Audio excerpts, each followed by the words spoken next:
Introduce Felicity Carter. I, like a few other people who were chatting before we started, have had the privilege of working with Felicity both at Meiningers and now. Felicity is the executive editor of a new wine online discovery platform called Pix, which is launched in very quiet beta. And there's a really rich and wonderful magazine that's part of the platform, and Felicity is the mastermind of the magazine, working with under content Chief Content Officer Erica Ducey, whom some of you may also be familiar with. Felicity is originally from Australia, but for many years worked for Meiningers. Really, Meininger Verlag is Europe's biggest wine and spirits publisher. I'm sure we're all familiar with it. Meiningers Wine Business International, a very important English language publication that has correspondents from 30 countries and subscribers in 38. So it's a very wide penetration. Before moving to Europe, Felicity wrote for the Sydney Morning Herald and the Age newspapers in Australia, and she was also a correspondent for The Guardian USA. She is an international judge and a really engaging speaker, and I'm really excited to hear what she has to say about clean wine, so-called. Thank you, and over to you, Felicity. Right, here I go, making another attempt to share my screen. Bear with me. Okay, that's not the bit you're supposed to see. Right. Okay, so this is called Clean Wine and Unhealthy Claims. So as many of you may know, clean wine is very much an American phenomenon, but that sort of sprang into public consciousness last year. But the reason that I think it's really important to talk about is, although this particular type of wine is an American phenomenon, it's the manifestation of some very, very unhealthy trends that have been bubbling away in wine for the last 4 or 5 years. I've been writing about wine in one way or another for 20 years. I've done everything. I started as a copywriter working for a direct wine marketing company. I've written for newspapers. I've written about the business of wine. And in all of that time, I haven't seen anything as potentially damaging and dangerous to the wine industry as this. So why does it bother me so much, and where does it come from? So many of you probably know this, that Cameron Diaz, the ex-actress, and a friend called Catherine Power, who actually comes out of the beauty industry, decided to launch this wine last year called Aveline, which they said was, well, have a look at the publicity. They said it was, it's a clean wine, it's got no additives in it, it's organic, it's better for you, it's vegan, and the big promise that they make is this promise of no unnecessary additives. So it turned out that this turned a spotlight on this whole new category that people didn't know about, this clean wine category. It turned out that there were a whole lot of small companies that were beginning to brand themselves as clean wine companies, particularly this one, the Good Clean Wine Company, started by 2 young women who actually wanted wine for their beauty spa. And so they also came out of the beauty background. And this is really important, which I'll get to in a second. So what is this trend, and what's been driving it? Well, there's a few things. So it's the sort of culmination of a whole lot of things coming together. One is the concern for the environment, including vegan and vegetarian diets, and I think we could all be on board with that. It comes out of the desire to see wines that are made much more sustainably. It also comes out of something called the keto wine trend, keto diet, which I'll get into in a minute. Clean beauty plays a very big role in this, and again, I'll explain this in a second, and also wellness generally. The other thing, of course, is natural wines and some of the noise that natural winemakers have been making, particularly around the idea that natural wines are healthier, not just in terms of the way that the viticulture is done, but they're literally healthier for you to drink. A number of natural wine people have been saying for a while that it's wine without hangovers. Yep. And if you can see, if you can see this story, which turned up in the New York Times in 2019, she actually says, I did a cleansing diet. This is very much the language of wellness. And I got rid of all of these toxins from my diet. And then when I started to put it back in, I got rid of toxic wine as well. I didn't have an aggressive hangover anymore. There's very much this idea of wine is now edging into being a wellness product. This comes from the website Goop, and it says literally, natural wines will give you less hangover. And she says in it, natural wines don't just deliver less of a hangover, but that most readily available wines, even the really expensive ones, are often full of pesticides, fungicides, and fertilizer. Alcohol doesn't, in fact, kill everything. It's a bummer to think that while making a conscious effort to buy all organic meats and vegetables, we've likely been drinking harmful toxins for years. So this is positioning conventional wine, that's pretty much all wine that's not natural wine, as being full of chemicals and toxins and pesticides, and that they're distinguishing between there are good, clean and healthy wines, and then there are these other sort of noxious things which will hurt you if you drink them. And when it comes to these claims, wine companies are increasingly actually willing to come out and say, if you drink our wines, you'll get less of a hangover than if you drink those nasty conventional wines. So big business has taken note of this. There's a company called Wink, which is a data-driven company. They basically buy lots of bulk wine and they rebrand it in all different ways and they sell it online. I think they intended to take their company public last year. I think there were some problems around it, but by the end of 2019, they had $38 million in revenue. This is really big business. And one of the wines that they put out last year was this, The Wonderful Wine Company, which is using sort of hippie imagery. It's tapping a little bit into biodynamic imagery, even though it's not biodynamic. These are bulk anonymous wines from the south of France, but they're being sold as somehow more spiritual and more, you know, they're just better for you in all sorts of ways. So when I spoke to Brian Smith, who was the co-founder of Wink, he said, this is wellness without deprivation. It's having your cake and eating it too. And he said that this is a trend that was coming out of Los Angeles. Meditation, wellness, self-improvement, people trying to find balance in their life, and they're trying to do it through the products that they buy. So it's very much a capitalist trend. So here are some of the wines that have sprung up in the US. There's this Life Wine, Mind and Body, which is by Trinchero, which is a really big wine company. They call it premium low calorie alcohol wine. It's actually spinning cone technology to remove the alcohol. The Fitvine Cabernet Sauvignon, it's stocked in Whole Foods. It's been enormously successful. And the guy who does this is really interesting. He's been interviewed by Mining. It's not by me, but by a colleague. And he's actually very serious about this. He's done research on what are the things that will make you feel a bit lousy if you drink, one of which is something called biogenic amines, which I'll come back to, and that can be produced through malolactic fermentation. So this wine, none of it, there's no oak in any of it, and this is sold as a big benefit, that these wines don't have any nasty thing in them, that you can drink them and they're actually healthy for you. He's managed to actually build a really big community around this. This is people who are into, as you can see, diet, exercise. They care a lot about what they eat and they drink, and they're particularly involved in the keto diet, which I'll get to in a second. So dry farm wines is another one that is making a big splash inside the United States. Now, Dry Farm Wines doesn't call itself a clean wine company, and the founder, Todd White, is totally against it. He sees clean wine as being a marketing gimmick, whereas he is the authentic professional selling authentic wines. Dry Farm Wines is really interesting. He only sells natural wines. He sells them from real producers. They're names that you would recognize. He chooses wines that are no irrigation. They're all under 12.5%. So the wines themselves are fine. And I, in some ways, he's a really good guy because he pays people really well and he pays them on time, which I'm all for in the wine industry. There's not enough of that. But if you look at his advertising, when you go onto his website, he doesn't talk about the farmers, the land, or whatever. He's got all of these performance leaders. They're people who are into different diets and biohacking, biohacking is wellness by another name. It's what it's called when men are involved, rather than wellness is for women, and therefore it's suspect. Biohacking is equally bullshit, but because it's men, it doesn't attract the same sort of opprobrium as wellness does. But again, he sells his wines as natural, additive free. They're lab tested for purity. They're sugar free, and this word purity keeps coming up all the time. So that this isn't just wine for pleasure any longer. This is wines that are a moral decision. They're better for your soul. They're more purified. They're more sinless. They're sort of it's like participating in the Immaculate Conception if you drink these wines.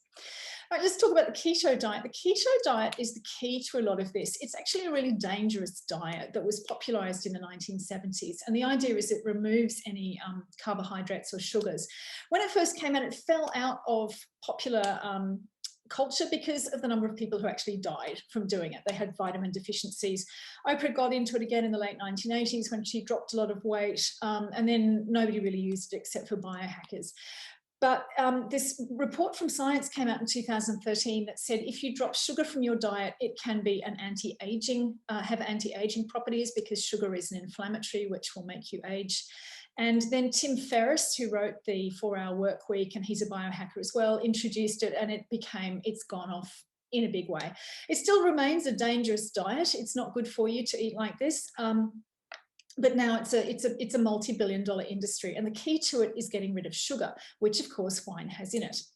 So dry farm wines make selling sugarless wines their key selling point, and they do a lot of this advertising on social media where they'll show you glasses that are full of sugar cubes. As we know, of course, you can't actually add sugar to wine except maybe if you're a Sauvignon Blanc maker in New Zealand.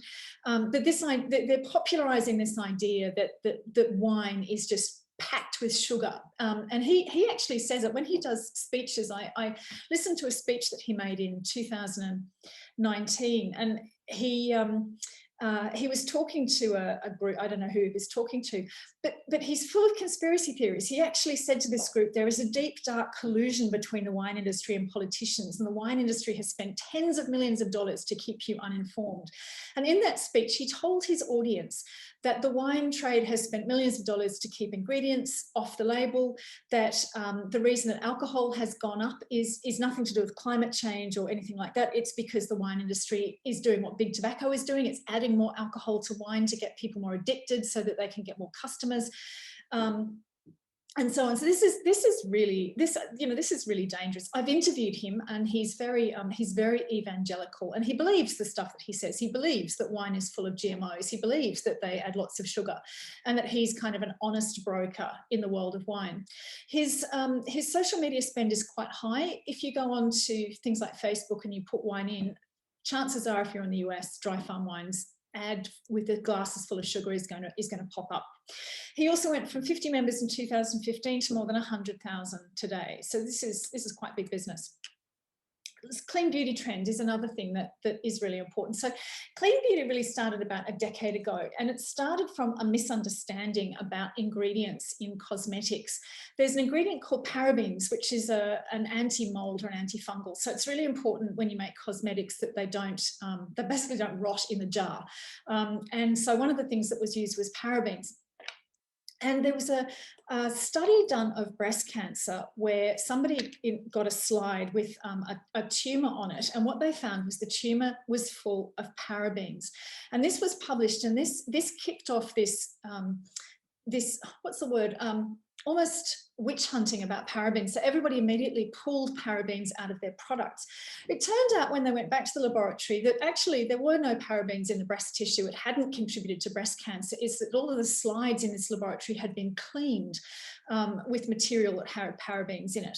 But even once that was reported, it didn't change the fact that the whole beauty industry began to look at what the ingredients were in their cosmetics, and a lot of things that had been ingredients for, in some cases, more than 100 years, began to be pulled out of cosmetics and out of things, which actually has caused them a lot of problems, because parabens are very, very good at keeping mold and fungus at bay, and some of the sort of natural alternatives that they're using are not. So it actually means that many modern cosmetics will go off much faster than the ones that used to. But it's basically based on fear. It's based on the idea that there are all of these terrible, terrible toxic chemicals that are going to do terrible toxic things to your bodies, and that you have to get rid of them. It's very, like wellness in general, it's very pseudoscientific. There's no scientific authority behind this. There's just a general fear around anything that has a chemical name attached to it. And it's very striking that a number of the clean wine people come out of the beauty sector, like the Good Clean Wine women who have a beauty spa in Missouri, like Catherine Powers, who's the partner of Cameron Diaz and Aveline. So they're bringing these ideas from clean beauty into wine. Another company is Scout & Cellar, which is a multi-level marketing company. It is huge business. It only started less than 5 years ago, and it's already now got a turnover of, I think, somewhere in the milieu of about $70 million. Started by a woman called Sarah Shadonics, who tries very hard to hide the fact that she calls herself a sommelier. She doesn't appear to have any sommelier background. She's got a WSET level 3, and she goes out of her way to hide the fact that she used to be a lawyer for a company which dealt in bulk wine. Her origin story is that she started this company because she discovered that she was feeling sick all the time from drinking wine, and she's very vague about this, whether it was doctors or naturopaths, and they told her it was the additives and chemicals in the wine that were hurting her health. So she started this company to have wines that don't have any of these nasty, dreadful toxins in them. It's gone off. It's absolutely a huge success. It's interesting also that she does the lab testing. All the wines are about purity. Again, it's got this language of morality, and you know, so they've got rid of original sin. And once again, if you go on the website, it's very hard to find out where the wines actually come from. This isn't an authenticity movement. This is about the health claims primarily, not about you know. It's actually really hard to find out who makes the wines.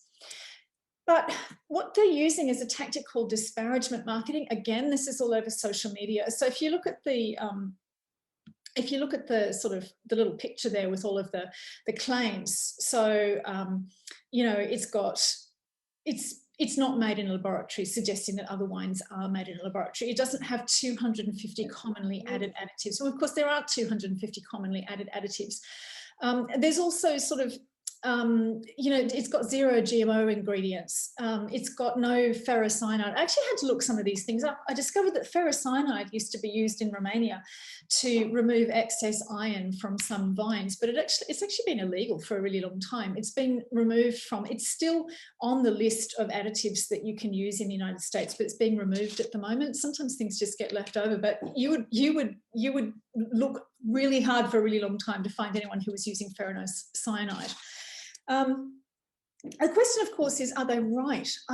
Have they stumbled on something that the wine trade really needs to look at hard? You know, is the wine trade hiding a multitude of sins? Are conventional wines toxic in the sense that they mean toxic, which is that they have all sorts of dreadful things that are going to do you harm?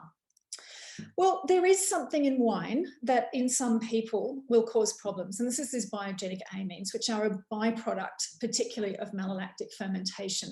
They're mostly found in warm climate grapes, and of course, it can give you a slight if you're susceptible to it, it can give you a slight histamine effect, a slight allergy effect. It's very interesting that one of the women that started the Good Clean Wine Company started it because she came back from Europe and discovered that she'd been drinking wine in Europe with no problem. She started drinking wine in the United States, and suddenly she felt really lousy. I suspect that she was probably drinking oaky Chardonnay or a Californian warm climate wine. And the thing about amines that makes them really difficult is that they accumulate, and they're also found in food. So if you've got a sensitivity towards this and you're drinking an oaky Chardonnay or a butter Chardonnay, or you're drinking a Cabernet Sauvignon, and at the same time you are eating charcuterie or fish or cheese, you're going to get quite a load of these biogenic amines. And what you will blame is you'll blame the wine, but they can accumulate in your body over the course of a day. So if you have a meal in the morning, or you've got bacon for breakfast, and then you have lunch and you have fish, and then you go out and you have a glass of wine, and you're having charcuterie and cheese, if you're susceptible, by then you're going to feel pretty rotten, but you'll blame it on the wine. Pesticides. For a story I did for VinePair, I actually went through all of these claims. Pesticides is an interesting one. Obviously, pesticides are bad for the environment. But are you drinking lots of them if you drink wine? And the answer is no. The LCBO in Canada actually tests every single wine that passes through their doors. And in 2019 to the beginning of 2020, over that 12 months, they tested 22,600. And of those, there were only 20 that they found pesticide residues in. So are you drinking lots of pesticides? No, you're not. Again, GMO yeasts, in theory, they're illegal in the EU. In theory, there could be wines that would have GMO yeasts being used. In practice, it's not possible. I spoke to Professor Van Vuren, who actually developed the 2 GMO yeasts that were licensed for use. And that he produced them in 2002 and they were all used up and now he's retired.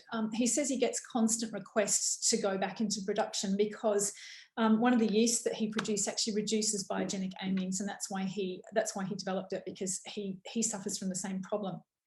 But even if you wanted to use these yeasts, you can't. There are no GMO ingredients in wine. So then you think, well, okay, so all of these clean wine companies, their profits are soaring. So is this a market opportunity for everybody else?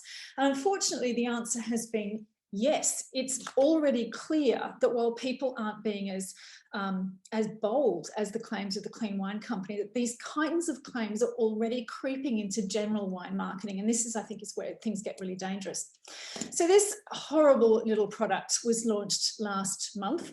This comes from Australia. It's Sauvignon Blanc from Western Australia that's been coloured with botanicals. We've already seen this same kind of stuff from Spain with the blue wines. What's different about this, though, is unlike the blue wines, which were being sold as fun and for young people and as almost like a gimmick, these people are serious. They've actually had a lot of media where they say it will give you less of a hangover. And they say it's been developed to minimize synthetic additives like sulfites. This is specifically being marketed as being better for you. And I think it's a sign of how dire the media is that Perth Now actually ran with this story. This is an email that I was sent the other day, and I've kept the name of the winery in it because I think this should be called out. And I think if they're dumb enough to send things like this out, then they deserve to get bad publicity for it. So the press person from Avignon, I can never pronounce it, Avignonese, sent out things saying that the winemakers avoid using harmful chemicals in the wines, and these wines are healthier for consumers. Now, I think we could agree that keeping harmful chemicals off the vines is better for the environment, but what do they mean healthier for consumers? So I actually wrote to them and I said, what do you mean by that? And she came back and she said they don't use harmful chemicals and therefore the wines are a healthier choice for consumers. Obviously, she believes it. Now, this is an absolutely outrageous claim for a winemaker to be making, because first of all, it's not true. That, I mean, if you're using harmful chemicals to produce wines, then you're doing something that's completely illegal and you should be prosecuted. But secondly, this is just nonsense marketing, the idea that there are wines which are healthier for you than others. All wine has alcohol in it, and it's alcohol that is quite toxic, and anything else is in no way compares to the dangers of alcohol. There's another danger in this, which is that fear-based messages actually bring down the whole market. There was a 2016 study done in the US, which was really interesting, about pro-organic messaging. And some researchers looked at the result of pro-organic messaging in a couple of lower income communities. And what they found was that people's overall consumption of fruit and vegetables dropped. It wasn't that people began eating organic, it was that they couldn't tell the difference. They'd heard the message loud and clear that there were some vegetables and fruits that were loaded with pesticides and which were bad for you, but since they all looked the same, they couldn't tell which ones it was. So they just avoided fruits and vegetables altogether, which of course is a catastrophic outcome. Now, in wine, this is even worse because all of the wine bottles look exactly the same. So if one group of people in the wine industry decide to tell others that their wines are healthy and great for you, implying that everybody else's are unhealthy and full of toxins, they're not going to get a market bounce out of it. What they're going to do is they're going to bring the entire wine market into disrepute. But I think there's something even much more dangerous about this. First of all, making health claims is against the law. It's against the law in the United States and it's against the law everywhere else. The TTB was pretty much defunded under Trump. It became a toothless tiger. It noted that that health claims were proliferating, but it wasn't able to actually go after anybody. But it probably will under Biden. And so Italian wine companies that claim that their wines are healthier may be in for a nasty shock sometime soon. But even this isn't the bad thing. This is tobacco. Tobacco for a long time made bogus health claims about cigarettes. And guess what happened? In 1994, they were hauled in front of Congress and fined. It was the beginning of the end of tobacco. Now, we can all say, great, nobody misses cigarettes, goodbye. But it's important to note that what happened to big tobacco is they weren't banned or fined because their cigarettes were bad for you. They got into trouble because they lied.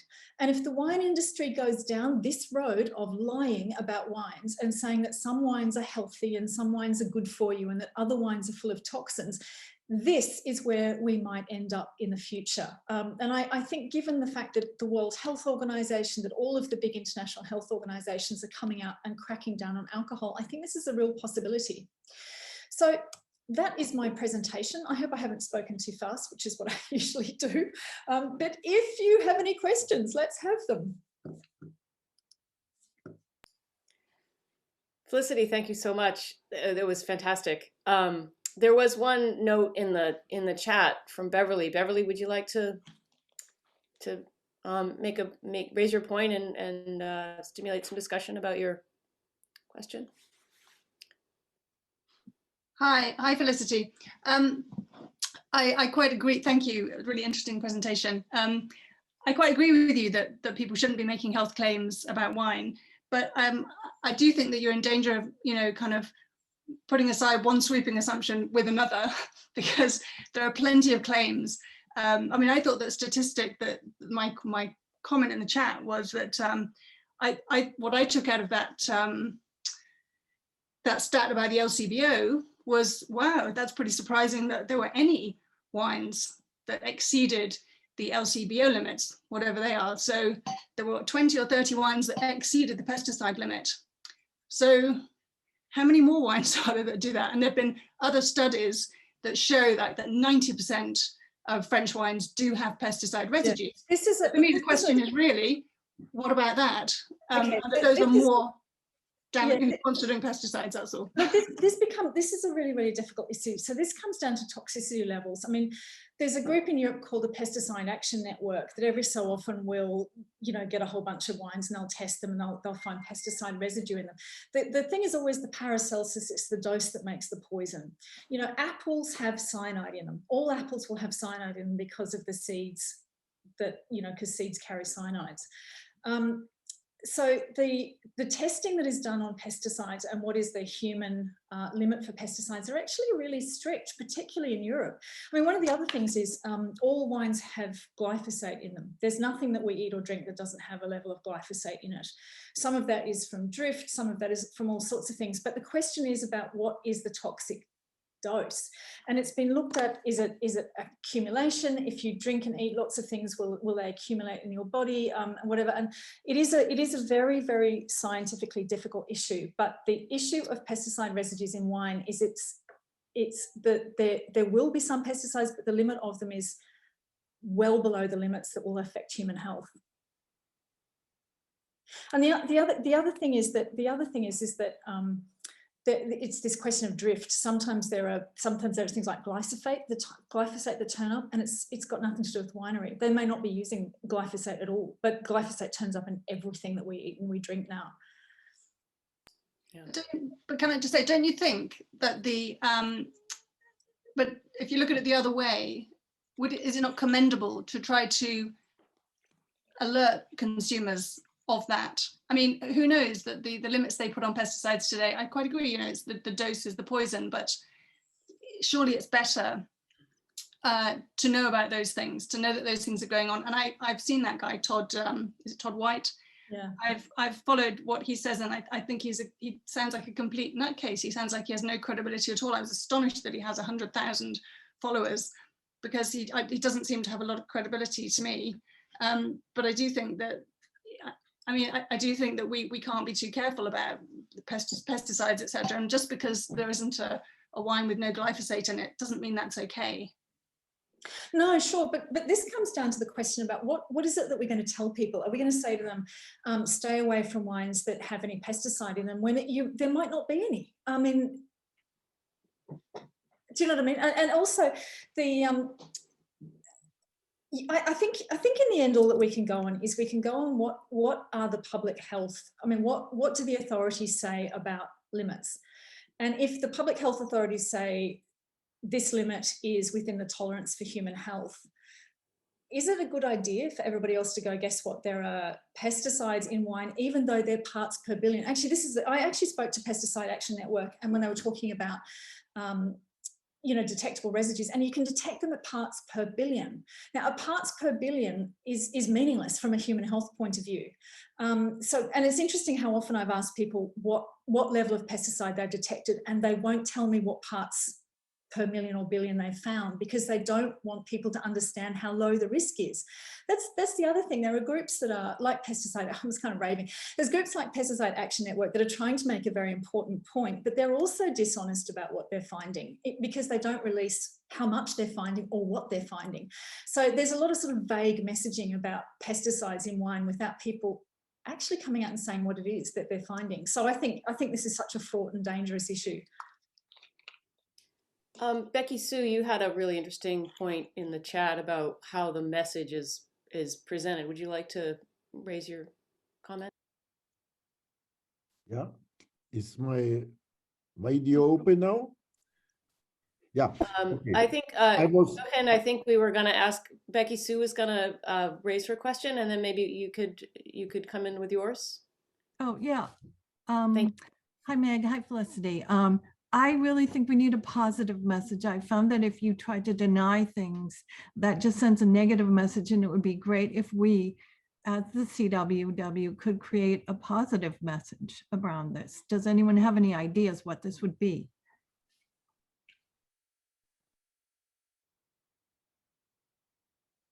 I think it's just popped up in the chat. Ingredient labeling is definitely part of the solution. That's coming, I'm told, in Europe later this year. I mean, I think one of the things is that that's really interesting is when I was researching this, I discovered that the amount of additives and stuff that's being used in wine has actually been dropping in the last 20 years. There are fewer things on the registry to be used now than there were in 1997. As viticulture gets better, people are getting more and more hands off. So I think in terms of the way wines are affecting the environment, they're certainly a lot better than they were. I don't know. I think people talking about their land is a really positive message, talking about the care for their land. But I think once we get into talking about health in any dimension, even positive, it's dangerous. Yeah, I just to chime in, one thing that really struck me during your talk, Felicity, was how, as wine writers and a lot of wine marketers, they've emphasized origin, like wine origin, the terroir, the farming, the making, in the narrative. That's where we've put a lot of emphasis over the last decade. And what a lot of these marketers seem to be emphasizing is consumption. They're really focused on the end use of the wine as opposed to the origin of the wine. So it's a really different focus on which end of the arc. Yeah, I mean, one of the things that's really interesting about a lot of these products is it's clear that consumers don't care about the origin story. They don't care about the authenticity story. So they're buying wines that are, I think the rest of us would think are pretty technological. When I said I would try to get out of the Pesticide Action Network, the parts per million, it wasn't them, it was somebody else. So I don't want to defame them. Just correct that. Jochen, do you want to raise your question?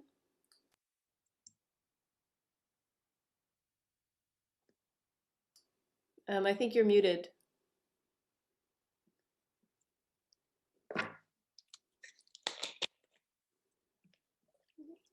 Andrea, do you think you could unmute him?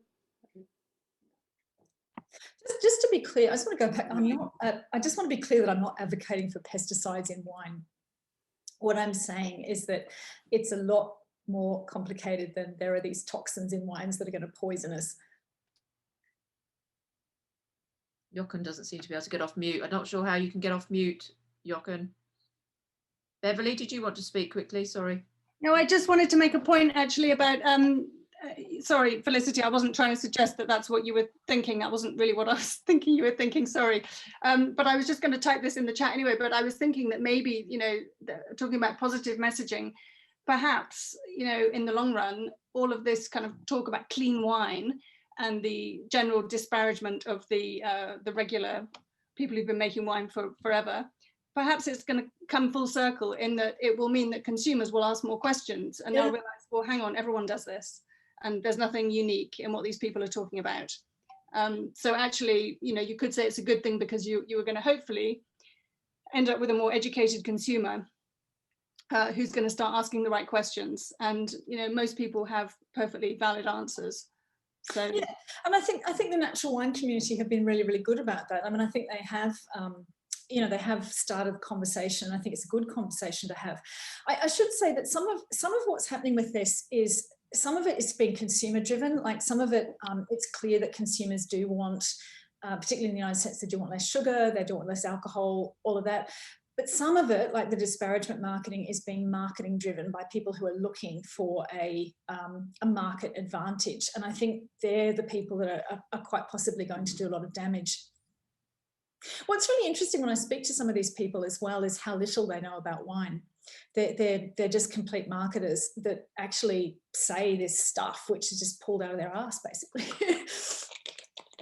The great Cameron Diaz comment that I don't know if you saw it in that video was that she was saying, you know, they don't even wash the grapes. Right, that's right. I mean, well, I was just saying before this started, she's actually just released another Aveline. It's a bottle of Cava, which is $25 for 375 mils as of this week. So there's a lot of money in this. One question I have, Felicity, is why doesn't the US government stop them doing it if they're making false claims? I think they will. I think it's this. I think it comes down to the TTB, which is in charge of this. You know, under the Trump administration, government was kind of defanged in lots of ways. The TTB did put out a newsletter last year where they said, we're noticing that there are more of these claims, watch out, but they didn't react. But I suspect that under the Biden administration, they might be empowered to start cracking down on it.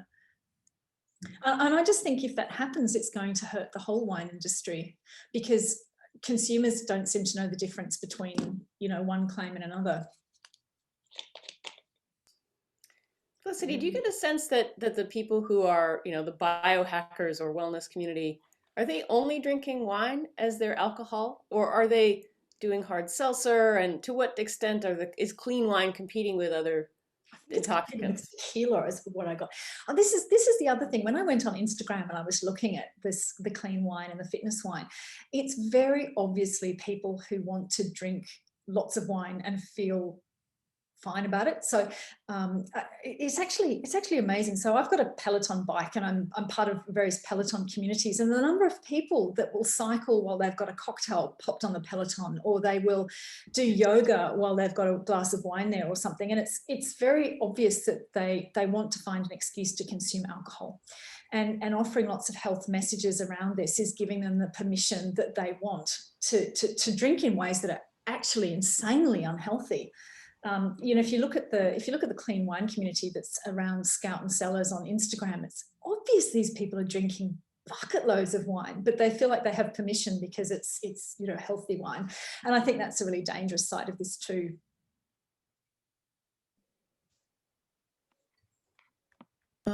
Neil, you had a comment about Oregon, that there's a lot of, it's not getting traction in Oregon. Would you like to sort of explain to us what's going on there and what isn't going on in Oregon?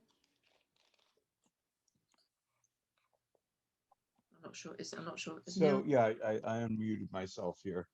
Yeah, I mean, this is a state that prides itself on, you know, being sustainable and environmentally conscious and so on. And I'm pretty well plugged in as to what's goes on around here. And I've seen no evidence whatsoever about any of this clean wine taking hold. We have a lot of biodynamic wineries, which is different. You can argue that there's a whole part of it that's nonsense because it's attached to the astrology and so on, but no aspect of it is attached to bogus health claims. It might be bogus scientific claims, but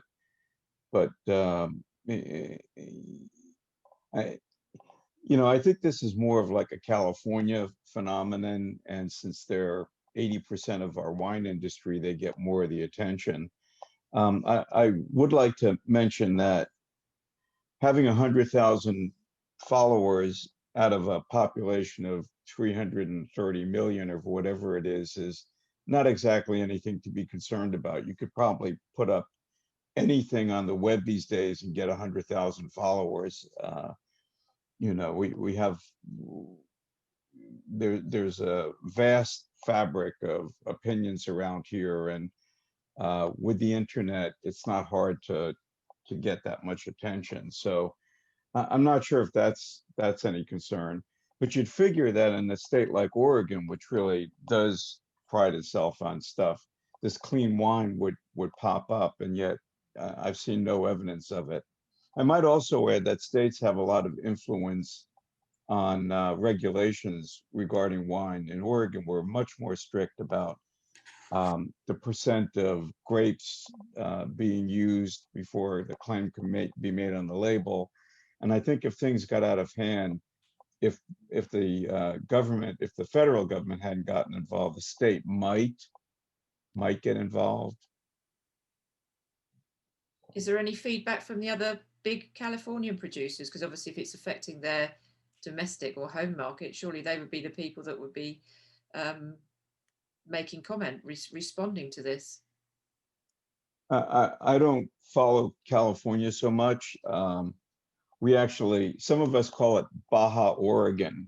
We tend to sort of regard it as its own universe. I mean, California is literally a whole other country, and even in terms of having a north and a south and so on. They would be more conscious, also like Oregon, in terms of protecting the environment and coming up with their own regulations, sometimes to a fault. I mean, you can't go anywhere in California without seeing signs about toxic this and toxic that and so on. But I haven't, to the extent that I follow California, I haven't seen anything. So Felicity, do you think this is, and this has been a comment in the chat as well, do you think this is a uniquely American phenomenon? Because interestingly, they're using French and Spanish wines often, these producers, right? I think, like I said, this specific category of clean wine, yeah, I do think it's purely an American phenomenon. But I think it's at the most flamboyant manifestation of something that is going on, which is this idea of healthy versus unhealthy wine. I know when I wrote a story about this in The Guardian, I was contacted by somebody in Australia who immediately trademarked the name Clean Wine, the website .com.au, and she said this would go off here. And the fact that there's an Australian, an awful confected purple product which is beginning to make these claims, you couldn't in any way, shape or form call that a clean wine, but these claims are being picked up, I think, is really frightening. Michelle, you had a comment about Eva Nunezi, that it was surprising to you that they were going down that route. Do you want to share your perspective from Italy? Yeah, thanks, Meg. Fascinating, Felicity, this whole talk and conversation. No, I haven't been aware of anything of that kind coming from Italy, as I said in my comment. Avignonesi is not owned by an Italian, it's owned by a Belgian company, Virginie. She's from Belgium, I think. If I'm not mistaken, and I know her kind of PR person in the company is also not Italian. She is, I'm not sure, she's Scandinavian. So I don't know whether that indicates anything different, a kind of a different mentality or a different way of seeing things. But I haven't come across anything similar, and I was, quite surprised to see that. To be clear, that was from their American office. I see. Well, then I'm sure it must have originated from the American office, because I don't see them as sort of being sort of flaunting this or kind of advertising or promotion or philosophy in Italy. But yeah, I haven't heard anything from any Italian enterprise.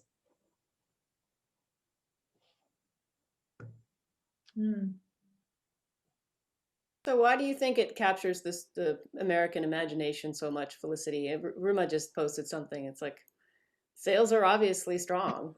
Why do you think it's so effective?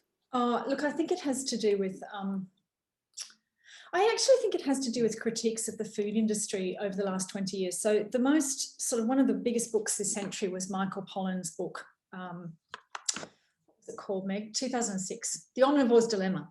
And where, you know, they really ripped the lid off US agriculture and just how, you know, wretched animals are treated, how terrible the monocultures are, how awful the fast food is, how fake it is.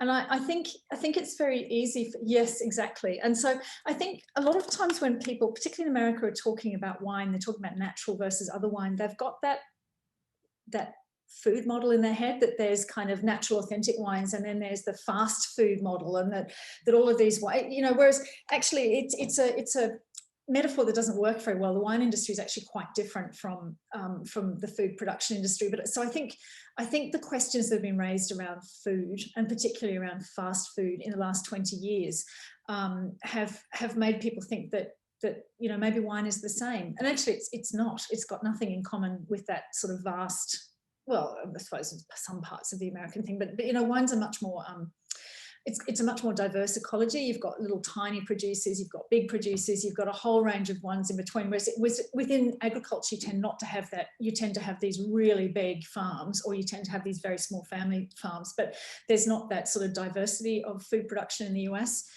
whereas there is in wine. So it's not a very good match. But anyway, so long story short, I think the discussions about food have finally caught up with wine.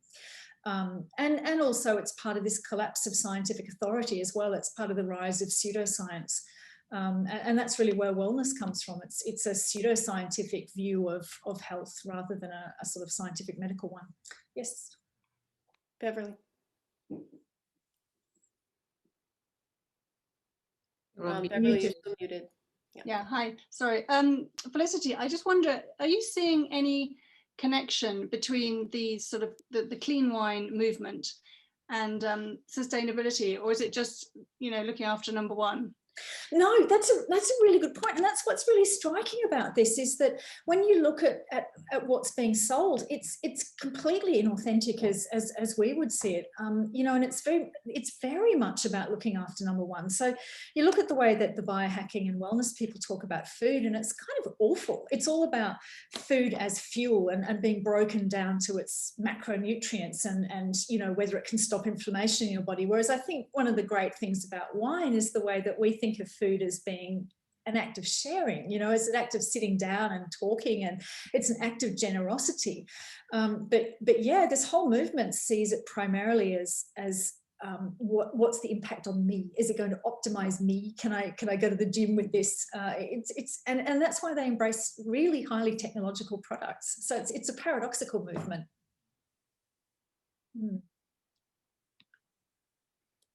Liz, I think you made a really good point in the chat about tarnishing really well-made wines and organic wines. Would you like to share that? Yes, I think the difficulty is going to be for us in the UK and Europe, where this movement hasn't got going yet, is if we're supporting organic wines, which I think many of us like to, and people who are very much aware of environment and so on, are we sort of setting up the scene for the clean wine movement to move in? I think it would probably manifest differently in Europe, but one thing that does concern me is I do see a general rise of pseudoscience anyway, and I think that is beginning to affect the wine industry. Like I'll give you an example. Like I think we would all agree that terroir is very important, and definitely looking after the land is, you know, it's life or death now with climate change. But I'm hearing more and more people talking about wine as a quasi-religious experience, that you know, that terroir isn't simply about respecting the land anymore. It's almost like letting Mother Earth speak through the glass to you. And I can't put it better than that, but I feel like there is a creeping kind of pseudoscience entering wine as well. Yes, that's frightening. But there's this great difficulty in educating consumers. For all the millions of words that we write, they get through, unfortunately, to very few people, while something like this clean wine movement has got the potential of attracting a lot of people who wouldn't dream of reading what most of us write or spread in other ways. So it's frightening, really, that if we're trying to promote the better side of wine growing, sustainability generally, and caring for the earth and caring for the people who work in wine, the delicate balance before we encourage people to go too far. I think the only thing we can do is stick to facts. The more that we insist on facts, the stronger it is. I mean, one thing I would like to see, this is my personal bugbear, is I really hate the way that so many articles about wine and health using poor quality research. You know, like somebody can float a temporary paper on something and suddenly it's all over Drinks Business and the Daily Mail about how red wine will help cure Alzheimer's or breast cancer or something. And I really wish that kind of reporting could go away. Yeah, I think there's also, Liz, to your point, that, you know, we're wine communicators. Some of us also sell wine, you know, as part of our portfolio of products. But I think the narrative is coming from these very well financed, you know, startup companies, and there's a lot of money to do social media buys and whatever. Like, you know, little biodynamic producer, organic producer in Oregon or in, you know, Tuscany, they don't have the like voice, you know. So I think Felicity's right. As writers, we have to just, you know, not spread fake news, basically. Yeah, Marcus has just asked what could come after clean wine following the pseudoscience logic spiritual wine. I think we're already seeing that. I think that article I showed from the New York Times about, you know, natural wine is my self-care, she actually says in that it's a spiritual choice to buy better quality wines. And I don't know about you guys, but that just makes me cringe. I think buy you know, there is some wine that will make you feel lousy in the same way that lousy food will make you feel lousy, you know, if it's poor quality. And I think, you know, buying better quality is a good thing because, you know, good quality products are always going to taste nicer and they are definitely better for the earth than poor quality products. But that's a different argument from it being a spiritually better product, you know.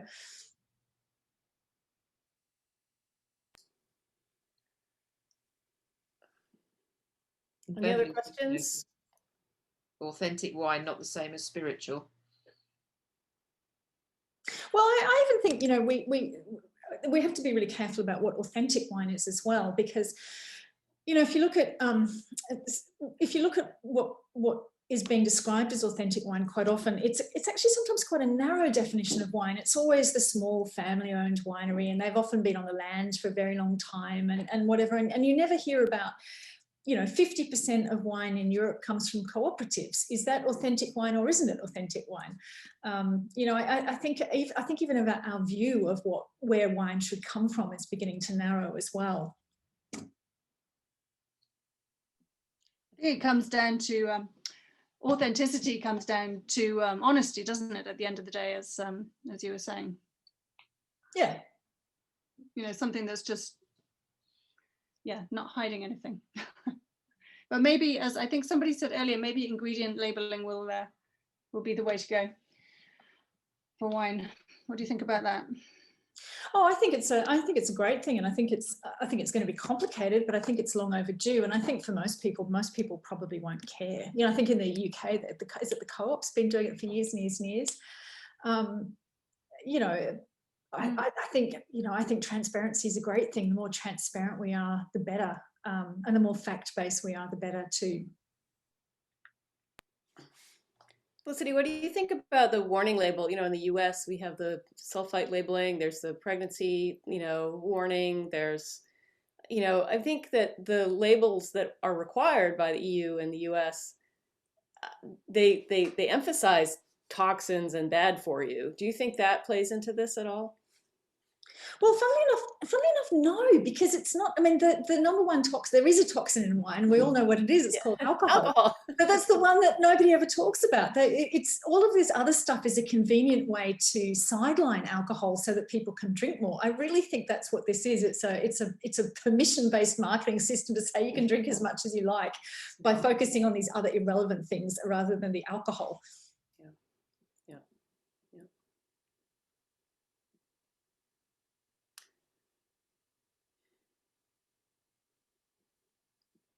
Any other thoughts, comments? No. Felicity, any final thoughts? No, I think I've talked it myself out. Well, I think this was fantastic. Andrea, back to you. Yeah, no, thank you very much, Felicity. I think you've opened up a topic and made people maybe hopefully think about it and maybe spread the word really about, you know, being truthful and don't don't send out a fake message really, and try and, you know, continue to support such a big industry really, and not let somebody come in that's, you know, not making correct claims really. And it's up to obviously members of the circle and to spread the word really. And thank you very much for your time, Felicity. It's been wonderful. Thank you for the opportunity. It's great to talk to everybody.